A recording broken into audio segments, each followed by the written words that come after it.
Okay, a real quick video for buyers out there who want to purchase a home and do not know or don't have all the information about the litigation that happened last year, in which some sellers sued, I believe it was Keller Williams, and the lawsuit concluded with the fact that all MLS services cannot advertise to their buyer brokers the commission that the seller is offering.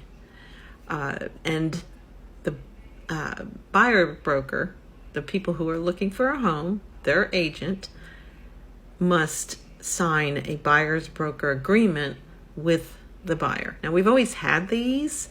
It was a way for some agents to connect with their buyers, put them like under a contract sort of, and so they will get paid. I've never used one, but now I have to, and I have to do it if I'm going to put you on an automatic email. I have to do it if I show you a house. If I'm sitting in an open house, that's different than if you find a home you want and I make an appointment to go see it. So let's look at this from the buyer's perspective, right? I think buyers don't realize that this agreement, while it does protect me as an agent, it doesn't have the teeth in it that you think it does. If you decide you don't want to be under the agreement anymore, you can just say, I want to cancel, regardless of whenever the expiration date is. That's one thing. The second thing is, when it comes to the commission, we will put like the higher end commission in there to cover any commission. However, if the commission is less than what we put in there, we can modify it. There's a modification to the buyer broker agreement. Say you go and you find a home you love. I have in there 3% for commission. The actual commission that the seller is paying is 2.5%. We just do a modification, change it to 2.5%, and then it doesn't cost you anything.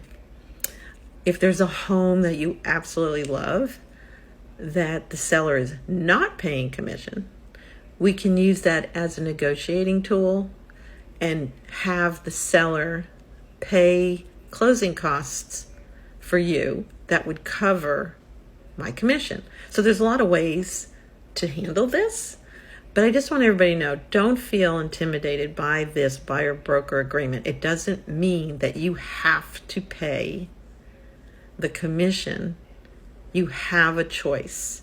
You can choose not to look at the home. You can choose to make an offer and it be contingent on them paying the commission for you. But in the last year, I have yet to talk to a listing agent where the seller does not want to pay commission. Everybody knows it's the smart thing to do, because if they're not paying commission, and let's say you tell me, I want to look at this home, I love it, it's gorgeous, and I contact them and they say we're not paying commission, I'll immediately let you know that they're not paying commission, and you can say, I'm not going to look at that home. So, don't let it be intimidating because we will find a way around it. And have these conversations with an agent before you hire them, before you sign an agreement. Say, what is your policy? What would you do in this situation? They're not paying commission. What would you do, if the commission is different? Don't be intimidated by it. But if you want to purchase a home, you're going to have to sign one. Even if you go right to the listing agent, they will make you sign a buyer broker agreement because we have to. It's the law now. So I want everybody just to understand that it's not set in stone, that we can be flexible about it.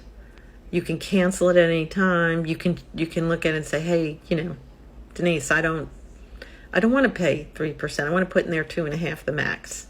And we'll put that in there. But if it's 3%, I'm going to ask you to do a modification and raise the commission because you're not paying for it. So, so I hope this helps.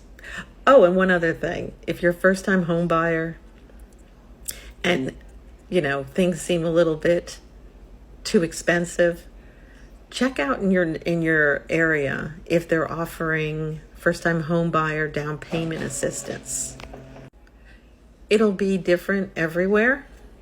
I just saw in the paper West Palm Beach County in Florida is offering $100,000, up to $100,000. It depends on your income. The lower your income, the higher the amount you get.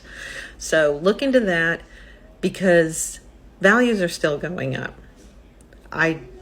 There's still no real sign that single family, residential homes are in trouble. So realtors have a saying, date the rate and marry the home. Get the home you want when you want it and refinance later and get that down payment assistance. Oh, if you have not owned a home, now this could be different everywhere. Here it was, if you haven't owned a home in 3 years or your home hasn't been livable in 3 years, say you had a fire or hurricane destroyed it, you still own it. But if you have not owned a home in 3 years or been able to live in your home for 3 years, you can also apply for this assistance. So lots of options out there. Just thought I'd pass it along. Have a good one.